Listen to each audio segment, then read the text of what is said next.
going to get tea. It's Stephanie White. She has had enough of what she has seen from the officials here today. Understandable frustration from Stephanie White. Couple of possessions in a row where Leah Boston got the fouls. I thought the first one should have been on Howard. And then here, as Petty's in there, Hillman kind of tosses her to the side a little bit, and that was the straw that broke the camel's. What's worse, walking into a playoff fight with half your team on the injured list, or showing up just to feel like the referees are actively working against you? For the Indiana Fever, this wasn't a hypothetical question. It was their brutal reality against the Atlanta Dream. The frustration was so thick you could feel it through the screen, culminating in Coach Stephanie White earning a technical foul for saying what everyone was thinking. This wasn't just bad luck. It felt like sabotage. So how were the Fever robbed in Game 1? Let's break down the chaos that has the entire league asking if this game was stolen. You have Sophie Cunningham, Sid Colson, Ari McDonald, all actually having to sit separate from the bench. You also have Damiris Duntis. The nightmare began before they even left for Atlanta. But the final gut punch landed less than 24 hours before tip-off. Already reeling from a season of devastating injuries, the Fever learned that Damiris Dantas was being placed in concussion protocol. It was the final straw, the one that turned a difficult situation into a seemingly impossible one. A team already held together by tape and sheer will had just lost another crucial body, another piece of their already fractured puzzle. We got the injured reserves here with you guys, which last month, they just weren't able to travel. What does that mean to you specifically, just having them there? Yeah, I was super excited. I think just looking at the injured squad in itself, they just have a lot of knowledge. And so for us, just being able to listen to them, taking what they see, because obviously just them watching is going to be a different view than us on that court. And so super, super happy to have them with us. The full extent of the damage was staggering. Caitlin Clark, the generational talent and offensive centerpiece, was already done for the season with a groin injury. Chloe Bibby, Sophie Cunningham, and Sydney Colson were all sidelined with debilitating knee problems. Ari McDonald was out with a foot injury. With Dantas added to the list, the number of unavailable players ballooned to 6. 6 rotation players, completely wiped off the board, leaving the Fever gutted against a fully loaded and healthy Atlanta team. Obviously, the injured players, they haven't been able to travel, some of them, but most of them are here now. Just how do they help kind of from a culture-wise and with just bringing some perspective to you guys? Yeah, we miss them every day on the court. So to be able to have them we had our plane, front of our plane, normally we have empty seats. It was filled on the way here. So, they bring energy, they bring light, they bring their vocal leaders, all of them. So to have them on this trip is huge. And I don't know how we're going to fit everyone on the bench. It's not that long. It's been packed recently. So I'm excited to see how we figure that out, but it'll be great to have them back with us. The sheer unfairness of it all was hard to stomach. This is a team that had scratched and clawed its way through a brutal season defined by constant lineup shuffles just to secure a playoff spot. Their reward wasn't a clean slate or a fair fight. It was being thrown into the ring with one hand tied behind their back. They fought for months to earn this moment, only to have their chances crippled before the game even began. They're finally able to travel from a medical standpoint as well. So, I think having the whole group here, having those guys here gives us a little bit of a boost emotionally. And then having their perspective. You're talking about 3 point guards that are sitting on the sideline that can talk to our team in huddles, that can talk to our team, throughout the course of dead balls or when they come on and off the floor. The scene on the Fever's bench told the entire story. In a powerful gesture of unity, the team decided all 16 players would travel, injured or not. But the reality of their situation created a bizarre spectacle. There were so many players in street clothes that they couldn't even fit on the main bench. A second row had to be formed behind the first, making it look more like an airport waiting area than a professional sideline. It was a surreal image that perfectly captured their unbelievable string of misfortune. Come on, guys. This is my new team, the medical staff. Oh, yeah. But this wasn't just about empty roster spots. It was about the psychological warfare of injury. For the players who were healthy enough to suit up, they had to look over at a bench filled with their sideline teammates, a constant reminder of how undermanned they were.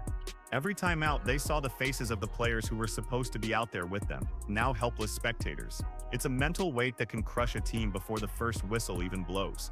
What the referees did, and I know why Stephanie White got a technical foul. Any coach that had to watch their team work so hard all season long, play through every single injury, And the reason why they had so many injuries is because of these referees. And yet, this is a team that has learned to smile through the pain. Sophie Cunningham, stuck in rehab for her knee, even joked that she's practically a member of the medical staff now. It was a lighthearted comment, but it revealed the grim reality of their season. A starting sharpshooter was now a cheerleader, trying to keep spirits high when she should have been on the floor hitting clutch shots. It was that defiant spirit that fueled their shocking start. The referees took it over. Look at this. Everybody saw this. Lexi Hall didn't touch her, but they had to waste their first challenge on this play. Here we go. Look at this. She gets elbowed in the face, and they call a foul on Brianna Turner. And then Lexi Hall turns around to go back on defense, but she gets charged for a foul, and they wanted to upgrade it, reviewed it. For a brief, glorious moment, it seemed like none of it mattered. The Fever stormed out of the gate with a fire that defied their circumstances. Jumping to a shocking 15-6 lead, Kelsey Mitchell was hitting shots from everywhere, and Aaliyah Boston was a force in the paint. It felt like a classic underdog story was unfolding. A moment of false hope where a depleted roster was out-hustling and outplaying a healthy favorite. It was a beautiful deception. Look at this. Boston gets elbowed in the face by Brittany Griner. Do you think they called it? No. And look at this. Lexi Hall did not touch her. Didn't even touch her. And she gets free throws. Here we go. Kelsey Mitchell touched her hip lightly. Then the whistles began. Suddenly, Indiana's aggressive defense, which had fueled their early run, was being systematically punished. Clean defensive stops mysteriously turned into free throws for Atlanta. What should have been fast break opportunities for the Fever became chances for the Dream to score with the clock stopped. The rhythm Indiana had built was systematically dismantled, one questionable call at a time. Thrown out of bounds. No foul, right?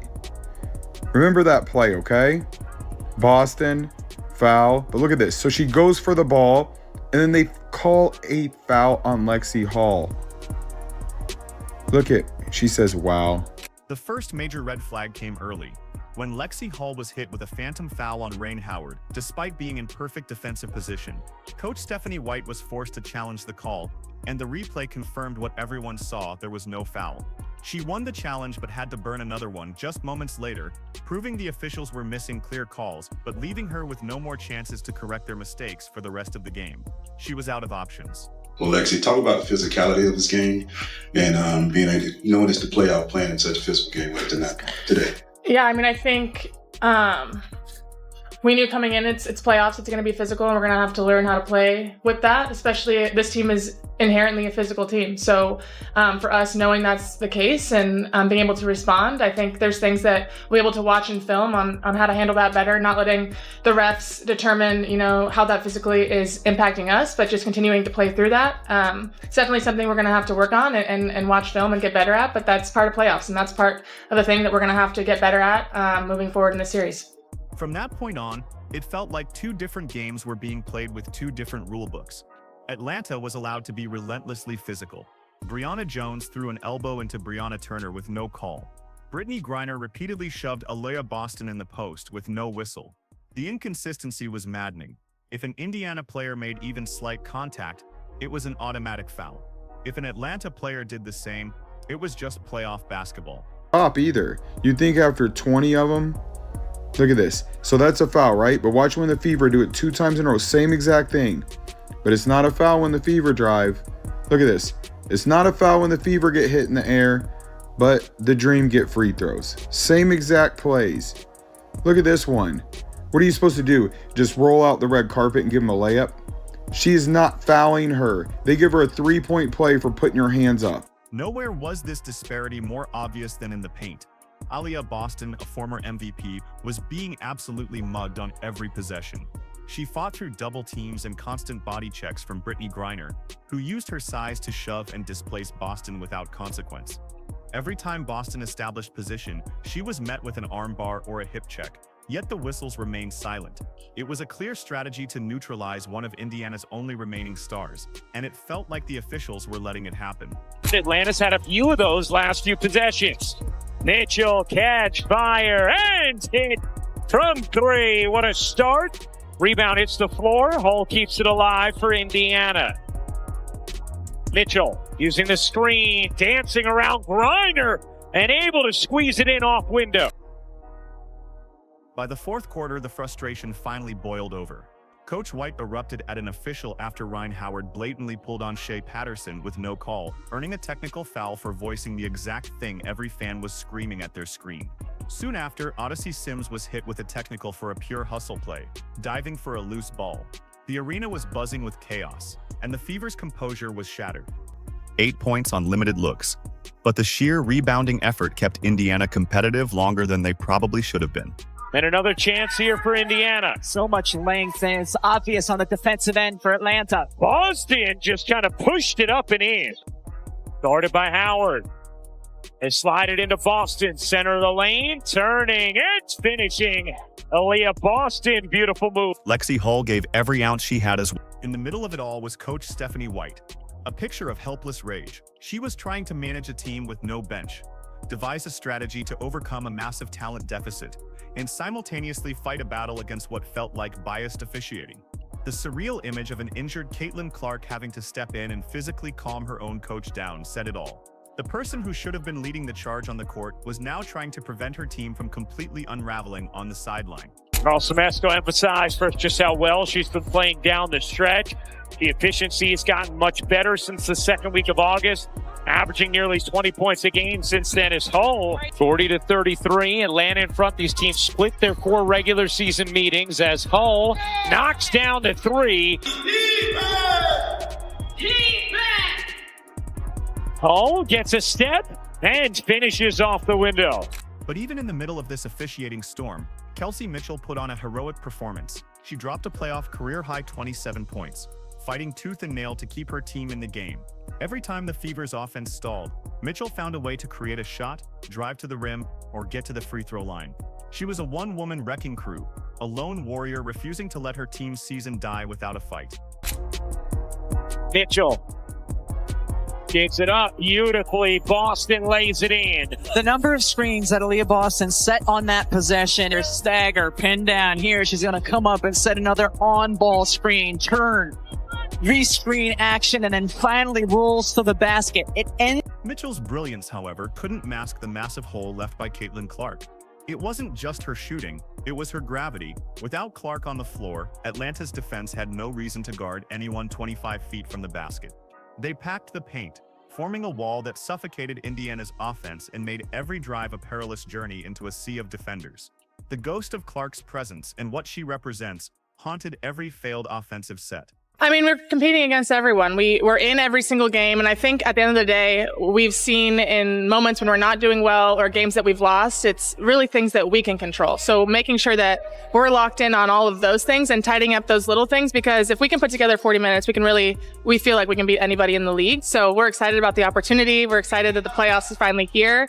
And now, it's not about what our record was. It wasn't about teams we beat or who we didn't beat during the regular season. It's about Atlanta. It's about this game on Sunday. So that's all we're focused on, and we're really excited about the opportunity. This defensive strategy put an impossible amount of pressure on Indiana's remaining players. Role players like Brianna Turner and Erica Wheeler were suddenly expected to become secondary and tertiary scorers, a role they were never meant to fill. They fought hard, but asking them to create offense against a set aggressive defense was an impossible task. The offensive burden was simply too heavy for one player to carry. I think we're just really excited about it. I think last year our fans were robbed of getting to be part of the playoff experience. Watching the Pacers in playoff, the fans really do show out, and Gainbridge is loud and crazy and electric. And so to be able to host a game there and be able to bring what how they've supported us so long, be able to give this to them and have a really fun one, I think we're really excited about it. And I love this new format. Despite the struggle, you can't measure this team's effort in the box score. Aaliyah Boston, despite being held to just 8 points, fought for 12 crucial rebounds while being physically battered all night. Lexi Hull gave every ounce of energy she had, chasing down loose balls and playing relentless defense. Their heart and hustle are the only reasons this game didn't turn into a 30-point blowout. I know that you guys are focused on the game tomorrow, but just with the change in playoff format and knowing that you guys are going to have an opportunity to play at home, does it feel differently this year at all? Even though, again, like, you have to get through tomorrow first. It doesn't feel differently for me. I mean, because I've been in all the formats. Being a player and a coach, I don't know if it feels differently for them. I'm happy for our fans, that they get an opportunity to see the team in the playoffs. I remember a year ago in Connecticut, it was like, thank God we didn't have to go back to Indiana. So I'm thankful for our fans that they're going to have this opportunity. The war of attrition was brutal. Every time Indiana looked up, Atlanta was sending in a fresh wave of talented players off their bench. They could rotate stars in and out, keeping everyone fresh. Meanwhile, Indiana's starters were logging heavy minutes, visibly exhausted as the game wore on. It was a battle of a fully armed squadron against a skeleton crew, and the physical toll was undeniable. Kelsey, given the playoff format change, you guys being able to actually host a postseason game for the first time in your career in Indiana, how much do you expect that to help you guys, to give you momentum, and how just personally excited are you for that? Personally excited. I'll let you know when I get there. But I think it gives ourselves a chance to stay in a hunt of things we really trying to figure out, a way to come back here whenever we play. We would like to play again. So you're gonna have to take the necessary steps to be at your best. But I would like to think that being back at home can kind of give us a sense of comfort. So hopefully we can use it for what it's worth and not take it for granted. But the final buzzer didn't feel like a defeat. It felt like a promise. As the Fever walked off the court, they knew this wasn't the end. The injustice of Game 1 had only added fuel to their fire. The fight wasn't over. It was just moving to a new battleground, their home court, where an entire city was waiting for them. Now picture this: for the first time since 2016, the Indiana Fever are hosting a playoff game at Gainbridge Fieldhouse. Nearly a decade of waiting, of rebuilding, of heartbreak has led to this moment for a fan base that has remained loyal through it all. This isn't just another game. It's a chance to show the entire league that Indiana basketball is back. This game is a chance to connect with the ghosts of playoffs past. This is the franchise of Tamika Catchings, a place where playoff basketball is a tradition. For years, that fire has been dormant. But now, with their backs against the wall, the Fever have a chance to reignite it and remind everyone what this team is capable of when their city is behind them. But the cold reality is that they're facing the same mountain. The same 6 players remain on the injured list. No magical cure is coming. Atlanta knows their game plan worked, and they will try to execute it again. The Fever's only path to victory lies in pure, unadulterated grit and flawless execution. This will be a tactical chess match. For Indiana to have a chance, the ball has to move faster. Quick decisions, sharp passes, and relentless off-ball movement are non-negotiable. They have to find a way to generate easy looks and get an unexpected contribution from a third scorer. Coach White will need to devise a masterpiece of a game plan to counter Atlanta's size and depth. But their true secret weapon won't be on the court. It will be in the stands. 17,000 screaming fans can become the 6th player, an intimidating force of energy and noise. A loud, hostile crowd can rattle shooters, energize the home team's defense, and maybe, just maybe, influence the referees to call a fair game. Ultimately, this game is about more than just survival. It's a fight for respect. After being written off due to injuries and feeling disrespected by the officials, the Fever have a chance to make a statement. This is their moment to prove that even when broken and battered, they are still a team to be feared, especially at home. This series has become a testament to the Fever's resilience. They've been let down by injuries and questionable officiating, but they are still standing. Game 2 is their chance to flip the entire narrative. One win can erase the injustice of Game 1 and keep their championship dreams alive. Was the Fever robbed by the refs? Let us know your thoughts in the comments below, and make sure to like, subscribe, and turn on notifications so you don't miss what happens next. Click the video on your screen for more.